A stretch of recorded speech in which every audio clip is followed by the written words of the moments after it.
দর্শক, আমি এই মুহূর্তে আছি সিলেটের গোয়েনঘাট উপজেলার জাফলং আসামপাড়া এলাকায়। এখানে আজকে সকাল থেকে ভারত থেকে একটি পাগলা মহিষ এসে এখানকার স্থানীয়দের যারা গরু রয়েছে এবং স্থানীয় লোকবল রয়েছে তাদের উপর আক্রমণ চালাচ্ছে। ইতিমধ্যে দুজন লোক আহত হয়েছে এবং দুটি গরু খুব মারাত্মকভাবে আহত হয়ে পড়ে আছে।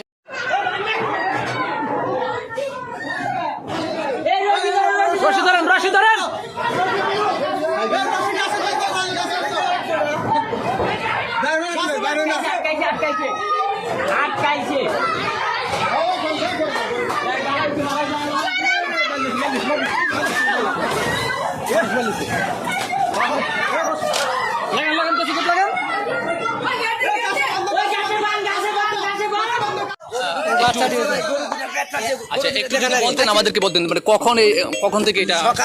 সকাল 6টার সময় গরুটা ইন্ডিয়া থেকে নামছে, নদী পার হয়ে আসে মহিষ। ওই নদী পার হয়ে আসতেই দুটা মানুষ অ্যাক্সিডেন্ট করছে, একটা স্টিলের লোকা উল্টায় ফেলাইছে আর দুইটা গরুর পেট ফেরে ফেলাইছে। আর এইখানে যে আটকা পড়ছে শাহলম্বার বাড়ি, এখানে মানুষ ঘরের ভিতরে আটকা আছে, এরা বাইরে যাইতে পারতেছে না, প্রসাব পায়খানা করতে পারতেছে না, খুব বিপদ আছে, বিবাদ সঙ্গীত। আপনারা এটা জরুরিভাবে এটা একটা ব্যবস্থা নেন।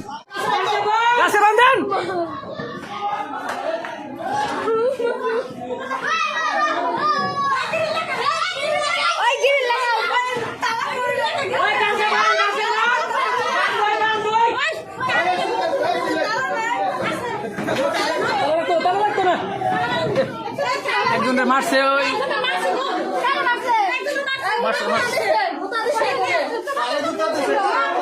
দিছে গুতা দিছে, একবার উল্টে ফেলাই দিছে।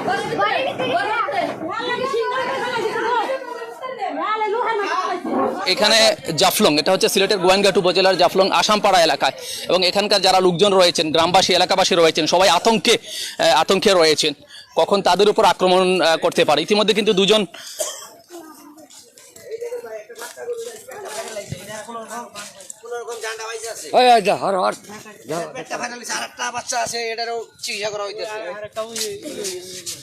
মানে সরাসরি আক্রমণ করে না, সরাসরি তো আক্রমণ করতেছে।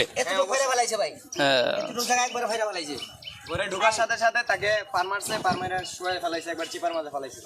দর্শক, দেখতেই পাচ্ছেন যে ভারত থেকে আসা মহিষের আক্রমণে ইতিমধ্যে যে দুটি গরু আক্রান্ত হয়েছে, এর মধ্যে কিন্তু এটা জুলহাস ভাইয়ের সম্ভবত, না জুলহাস ভাইয়ের।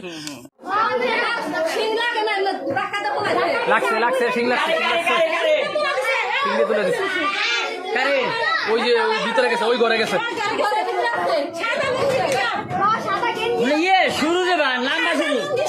মানে বয়স্ক লোক।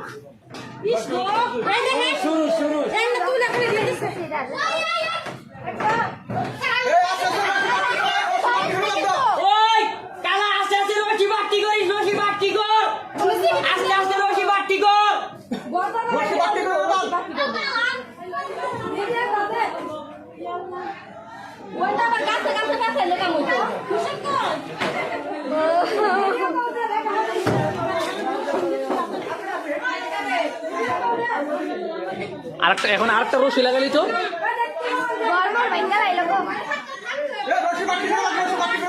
বাট্টি করেন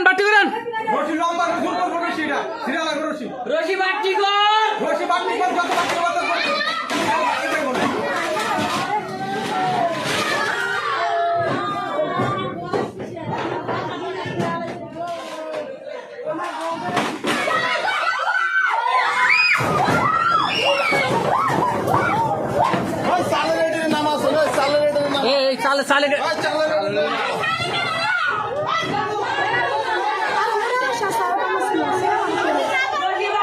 রশি আর নাই, আর রশি নাই।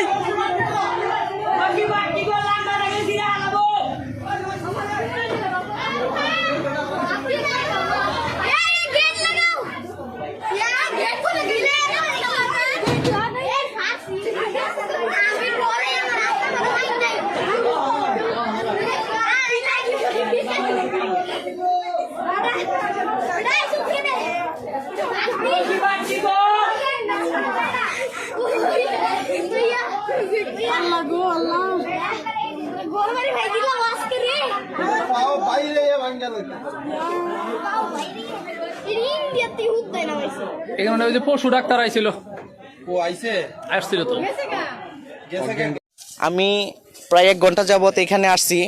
এখানে একটা সংবাদ পাইছি যে ইন্ডিয়া থেকে একটি পাগলা মহিষ এখানে এসেছে, অনেক মানুষের বাড়িঘর ভেঙে ফেলেছে, এবং কি এখানে উপস্থিত এসে আমি দেখছি 2টা গরুর বাচ্চা অলরেডি গরুর বাচ্চার ভর বের করে ফেলেছে, এবং কি আহত অবস্থায় এখনো গরুর বাচ্চা ছটফট করতেছে। অনেক মানুষ নাকি রাস্তায় আসার সময় রাস্তায় আসার সময় অনেক ভাঙচুর করেছে, এবং কি মানুষকেও আহত করেছে। এখানে উপস্থিত আসার পরেও দেখি পরিস্থিতি খুবই ভয়ানক, এবং কি আমি পানি অধিদপ্তরে কথা বলেছি, এবং কি ইউনূস স্যারকে অবগত করেছি, ওসি স্যারকে অবগত করেছি। অলরেডি এখানে ইতিপূর্বে আমাদের থানার পুলিশ মহোদয় এখানে এসে পড়েছে বা আসবে, এখনই আসবে। আমি চেয়ারম্যান সাহেবকেও জানিয়েছি এই ঘটনার জন্য। আমি সকলের সহযোগিতা চাচ্ছি যাতে এখানে দুর্ঘটনা যাতে না ঘটে, যেহেতু বড় ধরনের জানি কোনো ঘটনা না ঘটে। আমি দৃষ্টি আকর্ষণ করতেছি থানার ওসি স্যারকে, উনি অতি তাড়াতাড়ি জানি ওনাদের ফোর্স এখানে পাঠায়। আমি ধন্যবাদ সবাইকে জানাচ্ছি। জি, আসসালামু আলাইকুম।